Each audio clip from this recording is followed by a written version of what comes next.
এক যে ছিল চাষি, তার গোয়াল ঘরে অনেক গরু ছিল।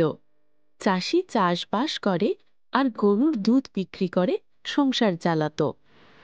একদিন হঠাৎই তার গোয়ালে ঢুকে পড়ল এক ভয়ঙ্কর সিংহ।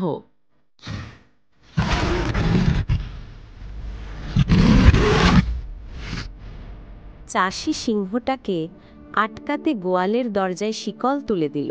আহা, এবার সিংহ, পালাবার পথ নেই তোর, এখানেই তোকে ধরবে। গরুগুলো তো মারা যাচ্ছে একে একে, এভাবে থাকলে সব গেল। শেষে চাষি আর না ভেবে দ্রুত দরজার শিকল খুলে দিল। সিংহ ছুটে বনে পথে পালিয়ে গেল।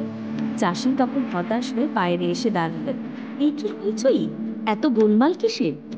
কি হলো গোয়ালে? আহা, সিংহ ঢুকেছিল গোয়ালে, বলতে চেয়েছিলাম শিকল দিয়ে আটকালাম, কিন্তু সে যে সব গরু মেরে ফেলবে তা কে জানত। শেষে দরজা খুলতেই সে পালিয়ে গেল। হায় হায়, যেমন তেমন বুদ্ধি তেমনই ফল হলো। যে জানোয়ারকে দূর থেকে দেখলে মানুষ ভয় পেয়ে পালায়, তাকে তুমি ধরে ফেলবে ভেবেছ? এখন তো সব গরুই গেল। দরজা খোলা থাকলে হয়তো একটা গরুই যেত। শিক্ষা: নিজের ক্ষমতা ওজন বুঝে তবেই কাজ করতে হয়, নইলে সর্বনাশ ঘটে।